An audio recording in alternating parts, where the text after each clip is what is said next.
Good afternoon. Good afternoon. Welcome to the People's House. I'm James Ehlers of Winooski.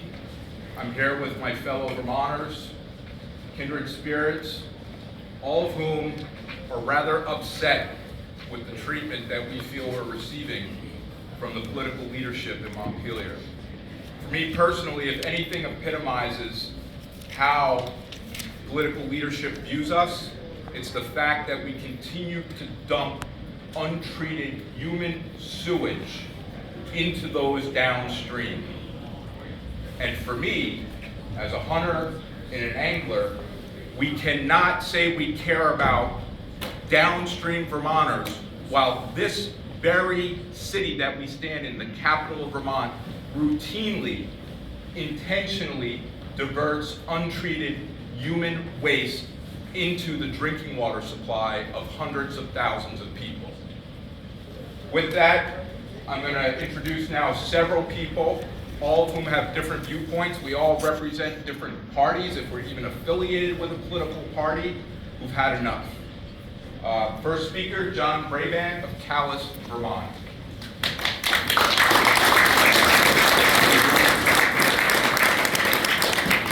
I am from Calais, Vermont. I actually was on the select board for 18 years, but I'm here today representing Vermonters for a Clean Environment. For those of you who have heard of us, we give our citizens, mostly in rural communities, pretty much all in rural communities, voice in our regulatory systems, permitting systems for primarily renewable energy projects and large-scale developments. So what's really bringing you guys here, whether you realize it or not, is that this legislature is now super controlled by a super majority of Democrats. And I think we would probably be here if it were a super majority of progressives or Republicans as well. Because when you get to a super majority, kind of our worst behavior is kind of embedded in our DNA, comes to the surface. What is that behavior? We don't need to listen to you anymore. We have been put in charge, get out of our way. So what are some of the initiatives this super duper, super majority is doing on our collective behalves? Well, in case you didn't realize, the super majority is overwhelmingly representing urban Vermont, which from a square mile perspective isn't much of a footprint, but from a political perspective is huge in this state house. And they're representing urban Chittenden County values over rural Vermonters' values. The net effect is we're seeing Chittenden County institutions like their schools receiving uber support, while our rural schools are on the brink of closure. Those are our community centers. We're losing those. We're seeing policy in the form of legislation that's pending right now that will further develop our rural farmlands and forest lands with large-scale industrial renewable developments. These developments, don't be fooled, they're being built by companies with Vermont names. They then build these industrial renewable energy projects. I'm thinking of solar right now, but wind as well, on our farm fields and our mountaintops, and then they bundle them together and they sell them into the stock market, into the investment markets, and they are no longer owned by Vermont companies. So we're here to help you fight the good fight. Don't be fooled by these guys. They're not listening. They're shoving bills from the House into the Senate. And the folks on the Senate Natural Resources Committee, by way of example, are being told, the 5 senators are being told, or the 4 senators are being told by their chair, the 5th rep, that we cannot make a single change to what's known as the Renewable Energy Standard Bill, because if you make a change, that bill will have to go to the conference committee. If it goes to the conference committee, the bill may not pass. So we're moving it through, and in the span of 3 days, they're pushing bills through having not read them, and on the record admitting to the fact they don't understand the bills they're voting on, and they don't even support the bills as written, but they're voting them through. That's the power of the supermajority leadership. Get out of our way, we're coming for you. Thank you for coming.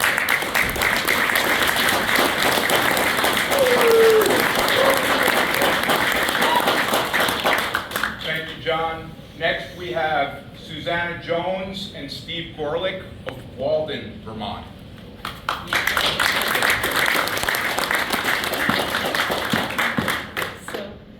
married, and that means we don't agree on pretty much anything. But we're here today because we agree that the supermajority is acting and behaving in a corrupt fashion. Most of my concern that I wanted to bring today actually is that our legislators are not honest with us about things. Like there was a piece in a Digger recently by a senator and a representative saying that the climate progress is so great and Bill S-259 is so important because it's going to hold the fossil fuel companies accountable for lying to us all these years because they knew the consequences of their behavior. And while I'm fine with that, I think we should broaden that and include the industrial, renewable, electric vehicles, smart everything, battery storage, you name it, because they're also not telling us the truth. Exactly. Yeah. Thank you. Here. Our constituents shown photos of the toxic lake in Batu, China. It's described by the BBC News as the worst place on earth, and it's filled with sludge from refining the rare earth metals that are needed for the green transition. In discussions about the transition away from fossil fuels, are we told about the cobalt mining in Congo, where children as young as 7 work in hazardous conditions so Tesla drivers can feel good about their carbon footprint?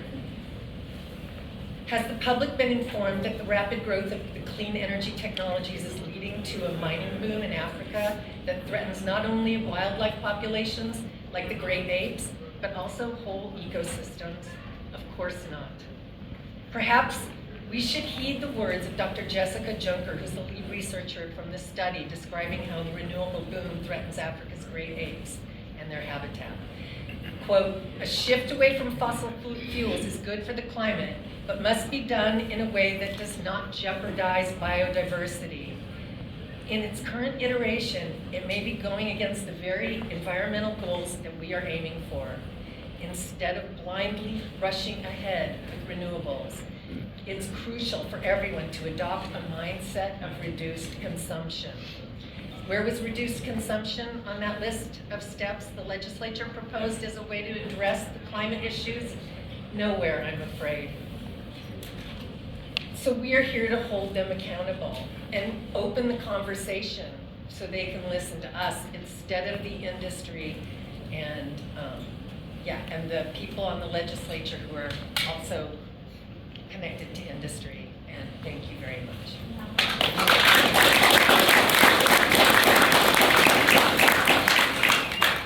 Well, I'm the older half of the partnership. I'm 73, and all of my adult life, I've considered myself part of the left. And for that reason, I should be happy about the supermajority of Democrats in the State House, but I'm not. For one thing, I can see the dangers of one-party rule, which John Brabant mentioned.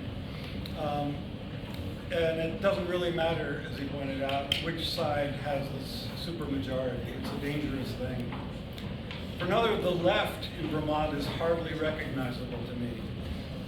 Too many legislators have allied themselves with corporate and industrial interests. Too many believe in techno-fixes and market-based solutions for all our problems. Too many largely ignore working-class families, especially in rural parts of the state. And too many see Vermont's environment as primarily a draw for tourists. As for the climate crisis, one prominent Vermont environmentalist said, the climate crisis, quote, is one of the biggest development opportunities the state has ever seen. That statement must have had John Muir, Aldo Leopold, and David Brower spinning in their graves. That's not environmentalism. In the 30 years I've been in Vermont, there's been plenty of development. Williston might as well be a corporate free trade zone, the same chain stores one can find in Charlotte, North Carolina, or Atlanta, Georgia, and the same suburban sprawl that accompanies those. Dollar stores have sprouted like mushrooms in rural parts of the state. Long stretches of ridgeline in Lowell and Sheffield, once habitat for bears and bobcats, have been blasted and bulldozed to make way for industrial wind. There's a water park on Jade Peak and a luxury hotel on Spruce Peak. There's also a hole in the center of Newport, courtesy of an EB5 scandal that stemmed, if not from pure corruption, then from a development at any cost attitude that still infects many Vermont policymakers. One can only imagine how much worse things would be if not for Act 250. If anything, it needs to be strengthened, not weakened. Many of the developers who want to modernize or streamline Act 250 are hiding their greed behind the housing crisis. But the housing crisis is not unique to Vermont. It's a national problem. The causes here and everywhere else include developers that can make a bigger profit building McMansions and second and third homes for the rich than they can building affordable housing for working families. Gutting Act 250 won't do anything to address this problem. We need less groupthink in the legislature and more willingness to stray from the party line. We ask legislators to pay less attention to the demands of industry lobbyists and more attention to the needs of Vermonters and the environment that sustains us all.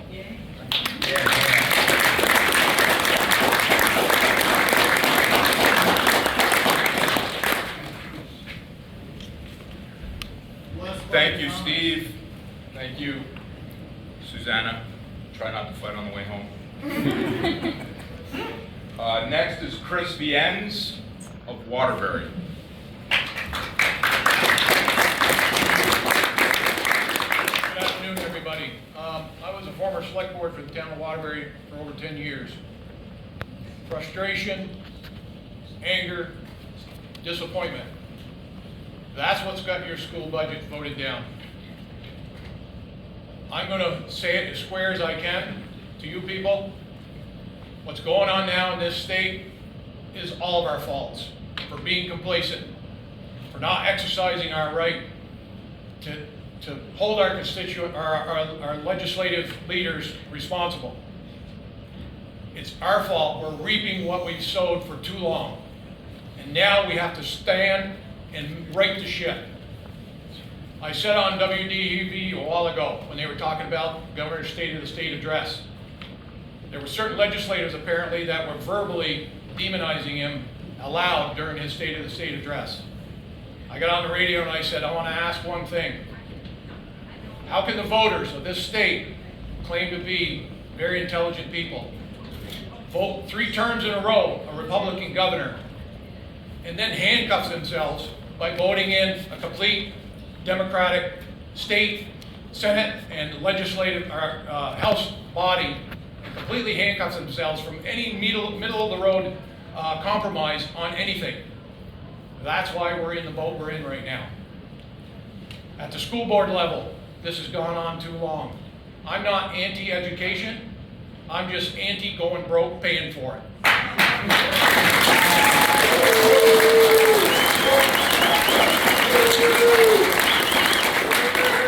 I encourage every one of you. I went to the $91 million bond proposal for Harvard Union District. Somebody got up and said, let's talk about the benefits of having this bond vote pass and the return on investment. And I got up and I spoke and I said, I want to talk about that return on investment. I want to talk about the kids that are going to have to go through this school, come out the other end, and are you going to guarantee me that they're going to have the jobs that are going to pay the income levels, that are going to be able to support them to live in this state if we continue to drive taxes up beyond their reach? Look what's going on right now. You can't even afford an apartment. You can't even afford to buy a piece of land. You can't even afford to do anything, let alone week by week paycheck living. What's happened here is a travesty. We've got good leaders that were supposed to do what was right by us, and they failed miserably.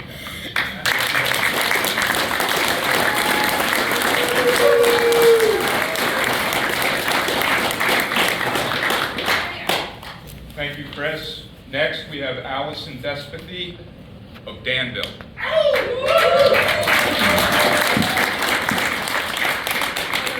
I hope you can hear me okay. I kind of lost my voice in DC this weekend. I was trying to yell at Sanders and Ballant to try to shape up a little bit. But no, I'm just kidding. I really wasn't yelling at them. But hopefully you can hear me. So one, I just wanted to thank everyone for coming out. It's amazing to see the people really coming to claim, to ensure and hold our legislators accountable so that we can really make sure that they're representing us. Because I think so many of us right now are really feeling like we have been totally left behind. We're being ignored. They're not representing us. And so obviously we're here for that reason, to make sure that we can let our voice be heard. And I could just stand up here and I could say ditto to everything that these people have said.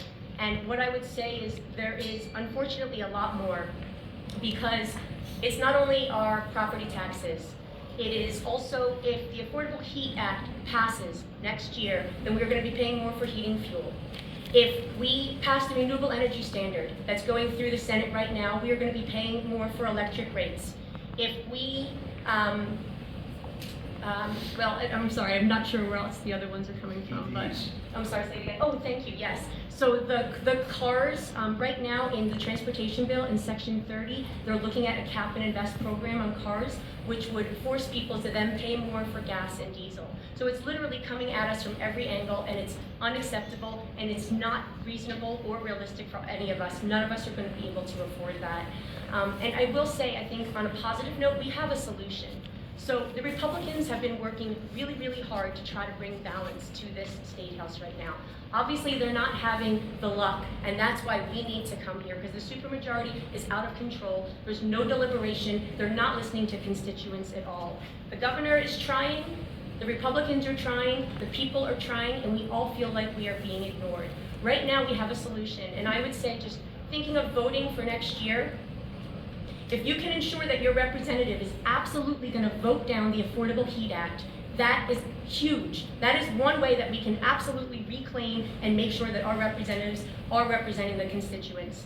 The second thing we can do is Representative Higley has a bill to repeal the Global Warming Solutions Act. That is the most important thing that we could do for Vermont at this time, because that is what is driving all of this dangerous compromise legislation.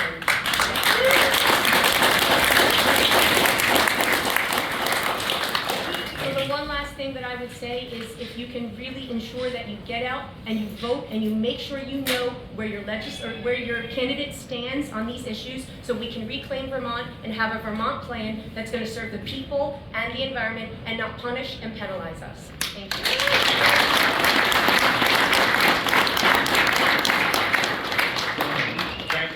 Thank you, Allison. Next we have Mike Covey of Williamstown, and he will be followed by 2 more speakers in case you're keeping track of time. Mike Covey, Williamstown.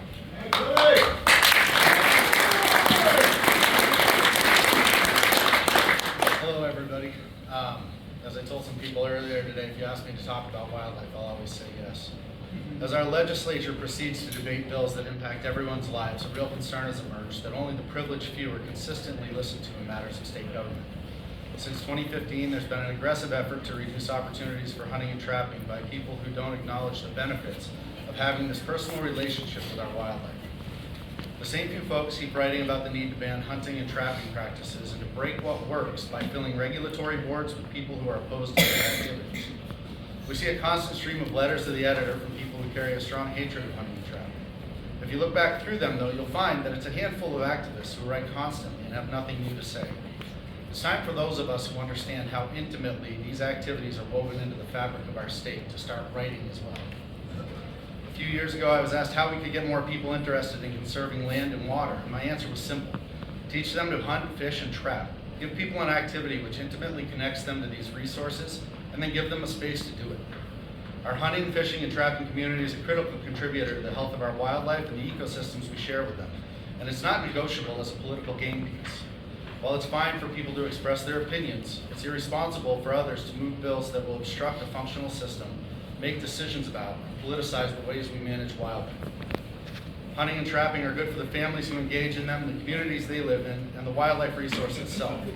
The fact that some people simply don't like it is the worst possible argument for doing away with this lifestyle that's at the core of so many Vermonters' identity. Finally, and this is important, we hear classist statements about how only a certain percentage of Vermonters engage in practice A or B, and therefore our pursuit of happiness, and our lifestyle should be deemed irrelevant and done away with. This is abhorrent to the concept of a free society. Would this legislature allow that type of bigoted dismissal of any other culture? Social media attacks upon members of the sporting community, the board, and the biologist at Fish and Wildlife Department have reached a point where it's clear that there's an agenda rather than a legitimate concern driving this narrative. The concept that use of our wildlife is a zero-sum game with winners and losers is an outright lie.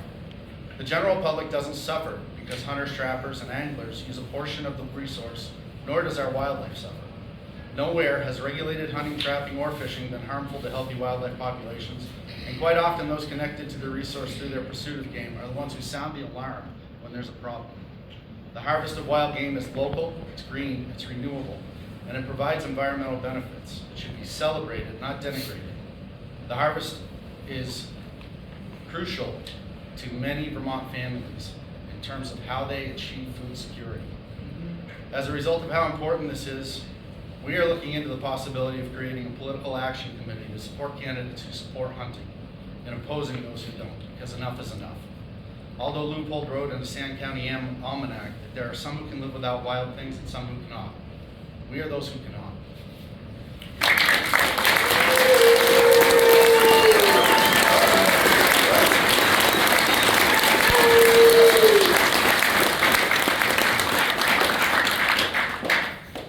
Our next speaker, Meghan Wayland of Greensboro. I have a wonderful job of going after Mike, who just said it so well. My name is Meghan Wayland. I'm a grassroots organizer with Northeast Kingdom Organizing. Northeast Kingdom Organizing is a kingdom-based, member-led coalition that organizes for justice for the people in the wild places of Vermont's Northeast Kingdom.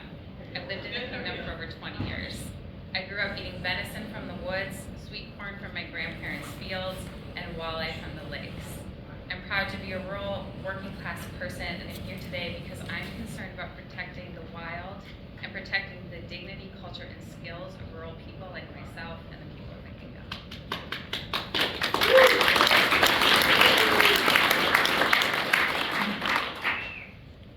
It's a huge responsibility to represent people and voices. I'm really honored to be there, to be here. For rural working class people, earning a living and building a connected, dignified life once meant we had relationship to land and essential skills: logging, hunting, trapping, farming, sugaring.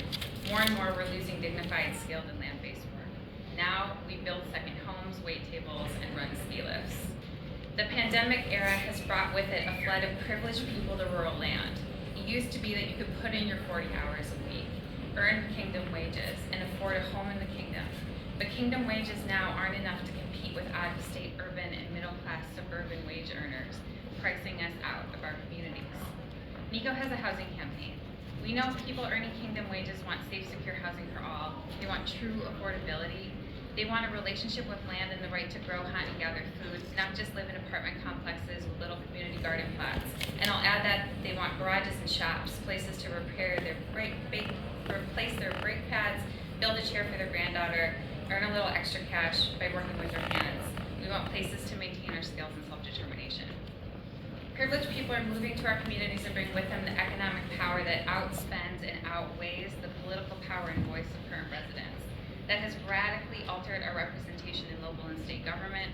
The influence of privilege has also radically altered our landscape. What happens when you build a resort where the sawmill used to be? What happens when e-bikes are more common than tractors? We refuse to become a culture of grocery shoppers. Central to our struggle is the right to food sovereignty and the rights of rural people as articulated by the United Nations. This is worth reading. The right to land, individually and or collectively, including the right to have access to, sustainably use, and manage land and water bodies and coastal seas, fisheries, pastures, and forests therein, to achieve an adequate standard of living, to have a place in security, peace, and dignity, and to develop our culture. This is not just a fight for hunting, trapping, and fishing regulations to be managed by the very people who hunt, trap, and fish. This is a fight for the dignity, wisdom, and culture of rural people and the skills of survival. We have always found our dignity, autonomy, and sanity in the wild. We know the wild best. We are true environmentalists. At NICO, we're seeking partnership and creatively addressing the needs of our community to be in relationship with food, land, home, and belonging. We want to thank think and uplift good ideas, creative people, and legislation that supports rural people. The Rural Caucus, the Land Access and Opportunity Board fund them. They're providing a framework for wealth and freedom through access to land and housing. I also want to lift up current tax reform legislation that will help us balance the state budget while alleviating the tax burden on the hardest working and hardest taxed Vermonters. I also want to lift up the efforts of the Vermont Traditions Coalition in protecting the rights of hunters, fishers, and trappers, and urge our legislators to vote no on S-258. I especially want to thank Mike, who demonstrates through his tireless work that we only get what we're organized to take. As John says, or is about to say, we're working too hard for too little in a state that costs too much to live in, but we must stay engaged. We demand a right to land, a right to afford to live in our communities, a right to food sovereignty, representation, and respect. Thank you. Yeah.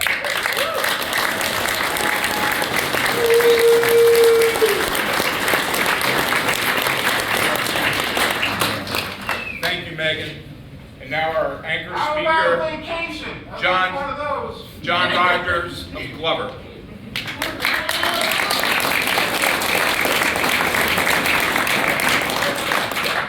Thank you all for coming out. I'm guessing there's a few of you that are used to working outside like me that are sweating like crazy, but thank you all for coming out. It's important to show your support.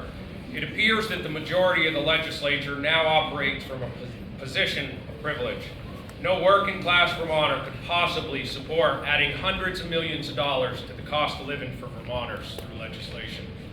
Vermonters have seen the cost of living skyrocket, far exceeding their increases in income.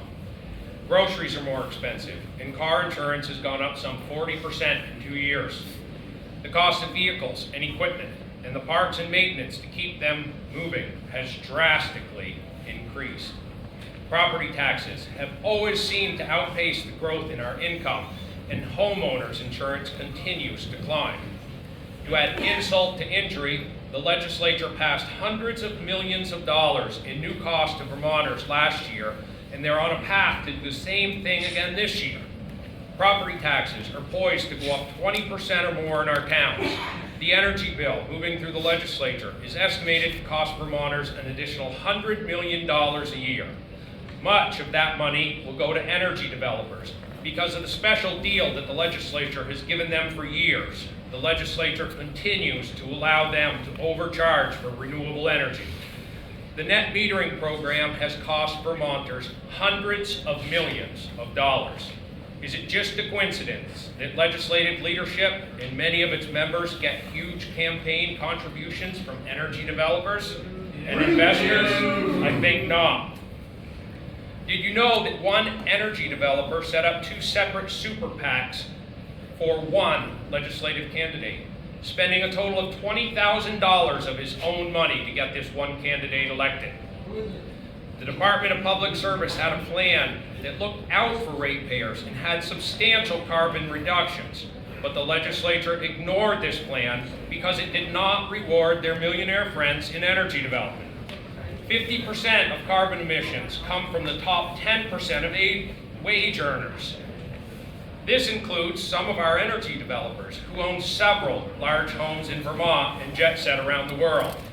This would include a Vermont climate change crusader that jet sets around the world telling people we must reduce carbon, while he spews out many times the carbon of an average Vermonter. And if they write out a check to offset their carbon, they are only flexing their privilege. Meanwhile, those of us who own farm fields and forest land that provide ecosystem services for the whole state get nothing in return. We have cities and towns that are dumping raw sewage into our waterways. Instead of stopping it, the legislature's Housing and Act 250 changes appear to make it easier to develop in many of those municipalities that are currently dumping raw sewage into our waterways. There should be no development in any municipality that is dumping sewage into our waterways.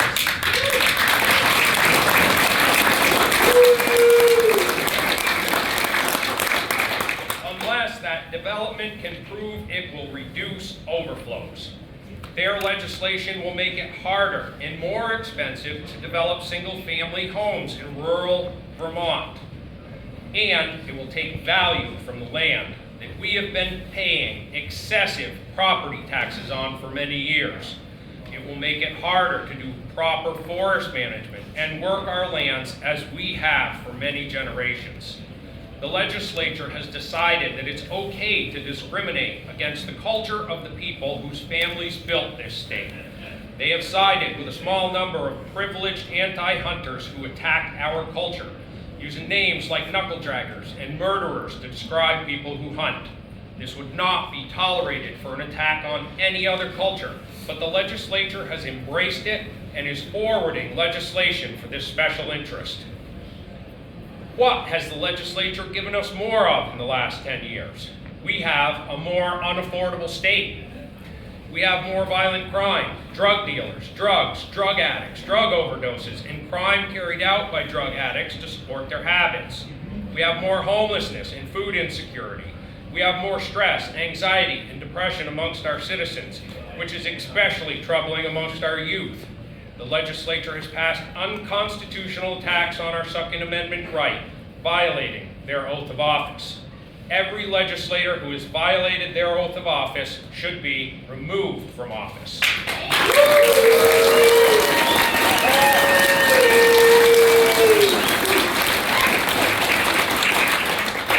Meanwhile, the drug dealers and gangsters have regular shootouts in our downtowns and cities, and our residents fear walking to their vehicles after work at night. These violent criminals get their guns from the same places they get their drugs, from the black market. We are taking action by being here today, but it cannot end here. We must encourage everyone we know to engage their legislators and tell them that we do not support a Vermont where working class Vermonters cannot afford to live and where the Vermont culture is under attack. We are all working too hard for too little in a state that costs too much to live in. I know that we're all tired when we get home from work, but we must stay engaged. It's easy for the wealthy and privileged who don't have to work for a living to be involved in politics. If we want to have a say, we must stay involved. We must take part in recruiting people who will represent us in the legislature and help them make it through the primary and general election. Many elections are decided in the primary, yet only 20% or so of the electorate comes out to vote in a primary. The people who attack our culture remind me of the Borg from Star Trek. If you remember their saying, it was, assimilate or die, resistance is futile. We will not assimilate. We deserve the right to exist as we have for many generations. We deserve acceptance as all other cultures do. There is no social justice unless there is social justice for all. We are the resistance.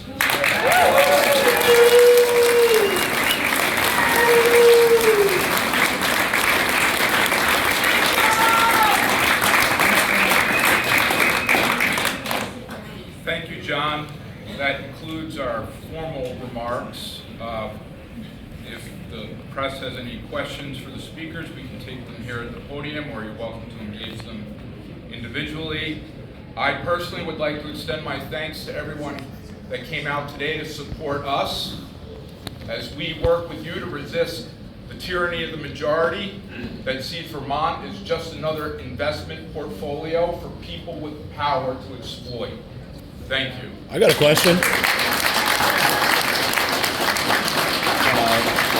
Yeah. What are the names of those two super PACs you were talking about? Do you know the name? I do not know the name, but I know the person, and I would be happy to give it to you off to the side. You got it. Thank you. I guess I just had one question. I guess what do you make of the argument that, we live in a democracy, right? And that all of the population centers, Washington, Chittenden, Franklin counties, that voters are voting in lawmakers that are passing these policies. So this is sort of what voters and what, the majority, like operating within our democratic system, I guess. So I guess can maybe you speak to, I don't know what the question is, but like we live in a democracy and these policies are coming as a result of this. Calvin, thank you for that question. I'm going to make one comment that as someone who's involved in this system on a regular basis, legislators take an oath with a responsibility to every Vermonter. Amen. Every Vermonter. Yeah, and the other thing I would say, Calvin, is, as I stated, most Vermonters are working wicked hard.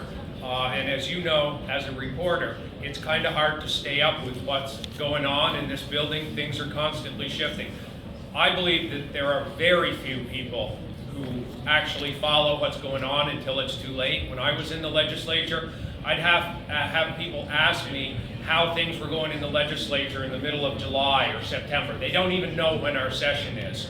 So unfortunately, I really believe that a lot of these elections are popularity contests, and they don't truly know what their legislators are doing. And that's one of the reasons we wanted to pull this together and have you guys here, because a lot of times the citizens don't know until it's too late that their taxes have gone up and their electricity bill has gone up and they've lost a whole bunch of rights, and then it's too late to react. So that's one of the reasons we're here. And while I'm here, I would like to say that part of the problem is we have lost a huge number of reporters, right, over the years. A whole bunch of local papers have gone out of business. There's less coverage.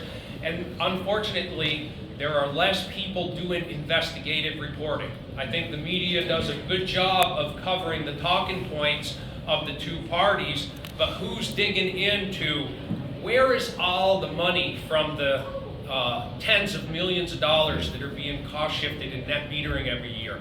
Where's that money going? Where is the $100 million for this new energy bill going? It's going to wealthy developers. They call it green energy, and one of the speakers spoke about slave labor and child labor.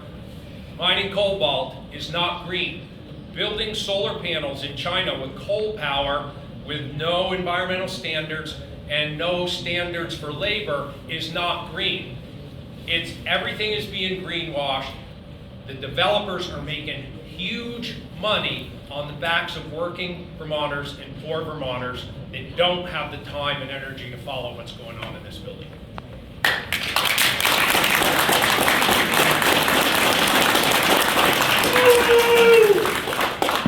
I was just going to also add to that, Calvin, if you don't mind. I also feel louder. Oh, okay, sorry. There is so many good people in Vermont that really trust and have faith in our representatives, that they are looking out for us and doing a good job. And many times, what I have seen in my visits here is that there are legislators who don't really understand the bills or really the impact. They don't take it to that next step of what's going to happen or how is this really working, who is this impacting. So unfortunately what we have is a lot of rhetoric.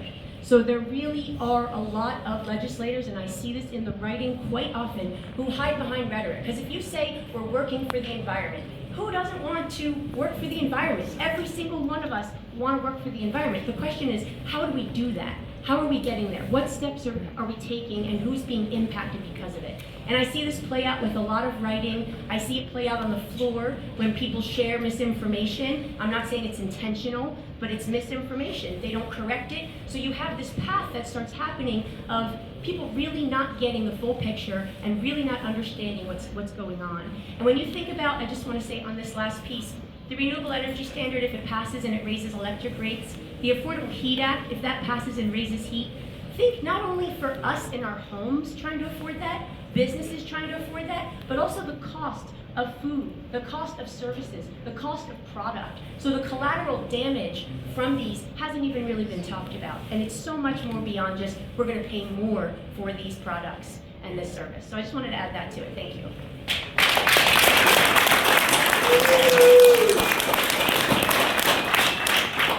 One last quick comment. You know, when I talk to people about coming up here to make a stand, to try to reverse the trends that are going on, they say to me, I gotta work, I can't afford to come up here. Let me tell you something. What's going on up here is costing you a hell of a lot more than that one day's pay that you're gonna lose. That's right. I'm preaching to the choir, they're here. Yeah.